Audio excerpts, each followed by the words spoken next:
Amparo. Doctor Luis Manuel Pérez de Hacha. Tema 1. Principios constitucionales del amparo. Subtema 1.1. Principio de legalidad. Seguridad jurídica. Parte 2 de 2.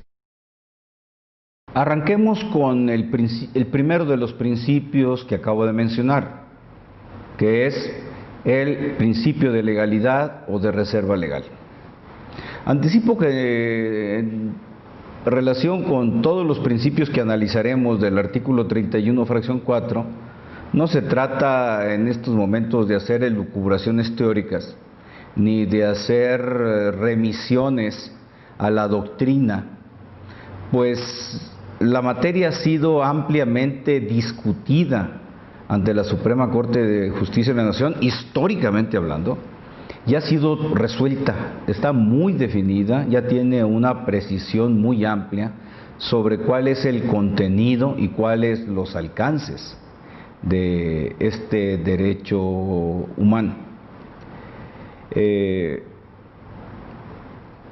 Tan irrelevante es, al parecer de la Suprema Corte de Justicia de la Nación, este tema de la legalidad tributaria o principio de reserva legal, que ha sostenido que incluso este principio es una exigencia de primer orden, que debe analizarse siempre de manera preferente a cualquier otro de los principios fundamentales que esté en juego. Si ponemos de frente el principio de legalidad y consecutivamente o paralelamente el principio de equidad y el de proporcionalidad tributaria, la Corte ha resuelto que siempre el de legalidad tiene que analizarse en primer término y utiliza un razonamiento lógico señalando que de ese principio de legalidad depende la configuración o no y el respeto de los principios de proporcionalidad y equidad tributarias. Tiene un sentido lógico y de esa manera es como la Corte ha indicado a toda la estructura del Poder Judicial que en los medios de defensa que hagan valer los contribuyentes o a través del juicio de amparo o en cualquier otra de las modalidades en que pueda cuestionarse un texto tributario, el principio de reserva legal sea, insisto, el que primero se valore. ¿En qué consiste el principio de reserva legal? Ya está resuelto de hace mucho y tiene relación con aquello que les mencionaba, de que lo que se evitaba es, en el pasado, que fuese el rey, que fuese el señor feudal quien de manera unilateral fijara las contribuciones a cargo de la población, de los ciudadanos. Este principio de reserva legal es tan importante que, por ejemplo, en la Carta Magna de principios del siglo XIII de Inglaterra, los señores, los grandes lores ingleses, tuvieron que ponerse de acuerdo entre ellos para exigir que fueran ellos mismos como representantes del pueblo los que pudieran establecer las contribuciones, para que no fuese el rey. Eso implicó que le quitaron desde entonces poder al rey para establecer las contribuciones y entonces sí que fueran los representantes del pueblo quienes lo hicieran. Eso se trasladó con el paso del tiempo al grado de que ya está en los textos constitucionales de los países democráticos de hoy esa prescripción, esa disposición. Señalo los tiempos, que ya son 9 siglos, no por otra razón, sino para remarcar la relevancia del principio. Y así se ha interpretado por la Suprema Corte de Justicia en la Nación, quien lo ha venido reiterando durante varias décadas.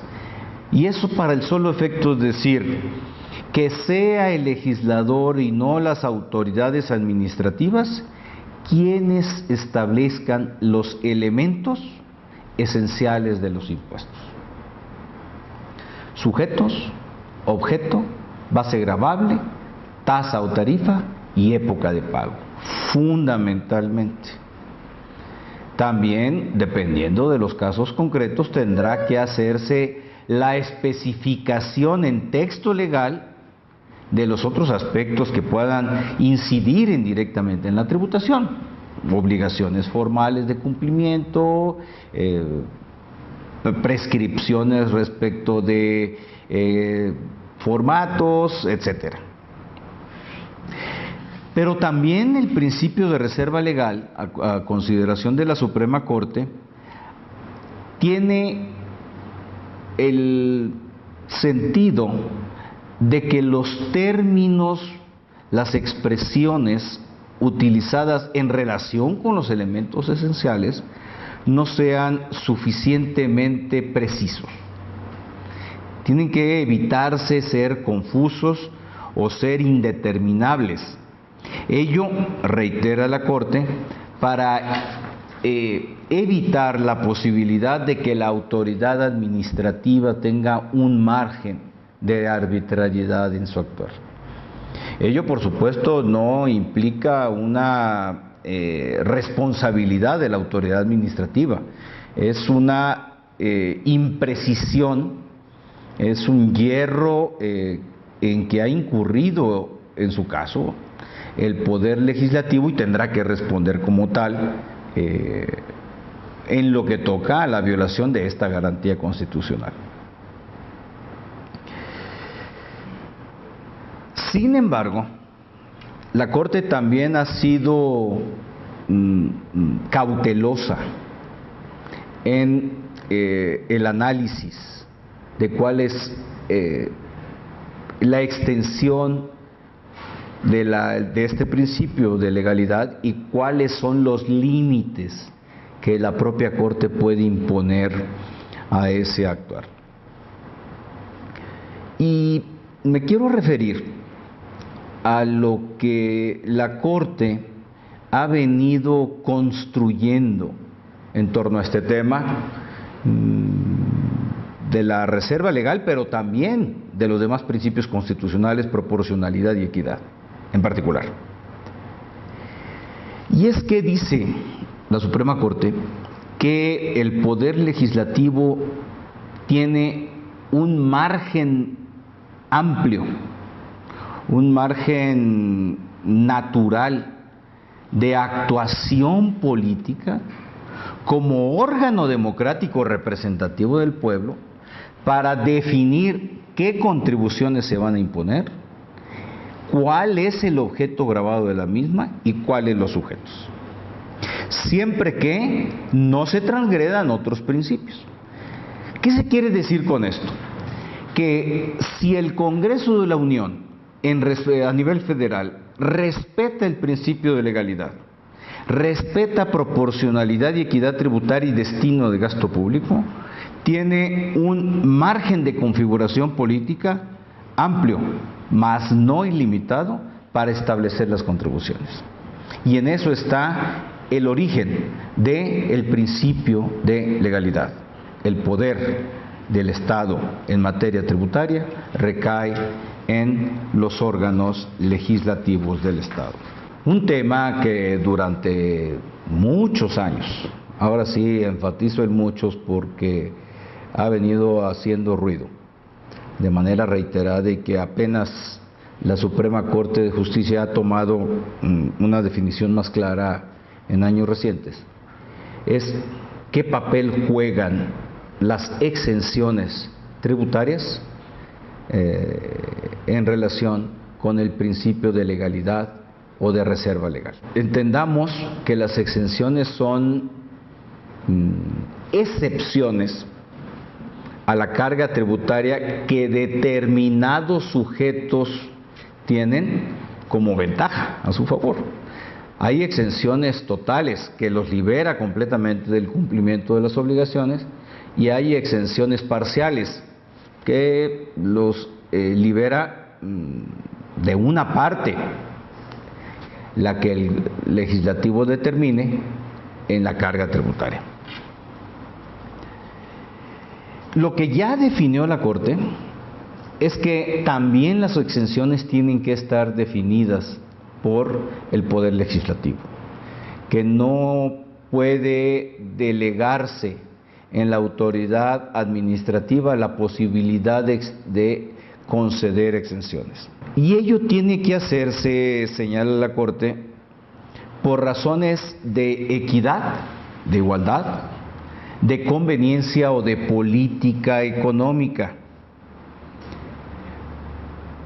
Y con esto ya la Corte está introduciendo elementos que van más de la línea de la garantía de equidad tributaria, pero referida a los fines extrafiscales de los impuestos.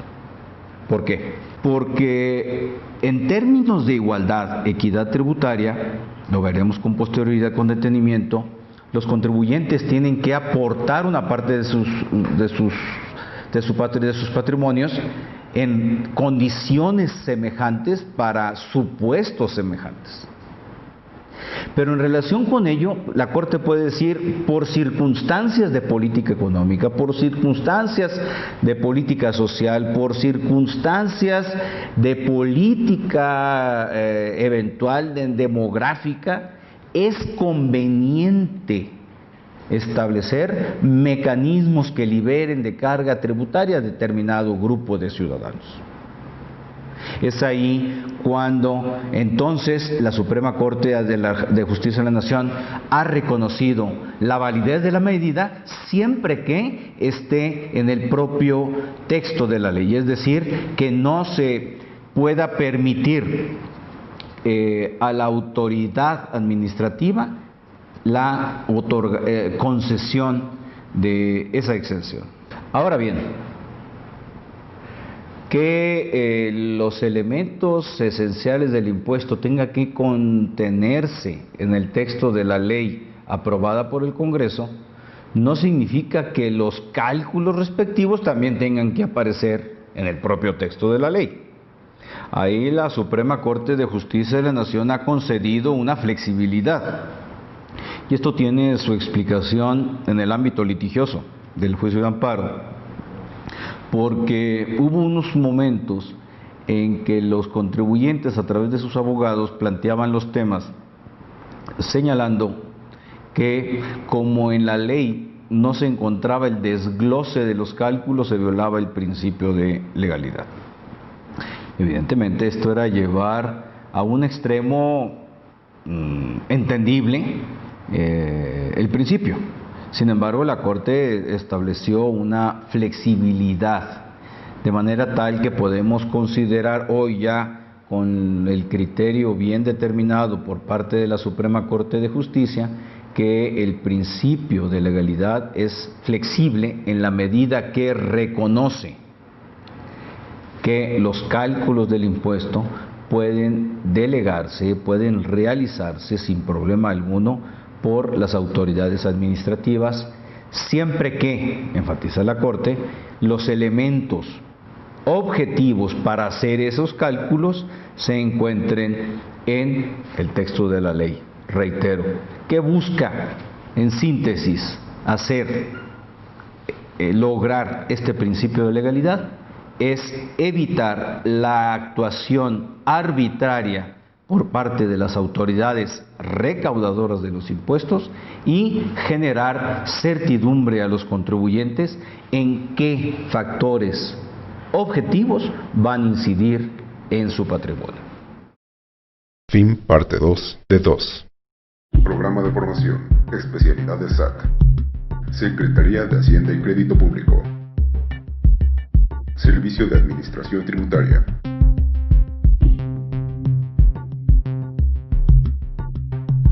Esta es una producción del Servicio de Administración Tributaria a través de la Administración Central del Ciclo de Capital Humano. Esta producción tiene fines educativos. 2012. Derechos reservados.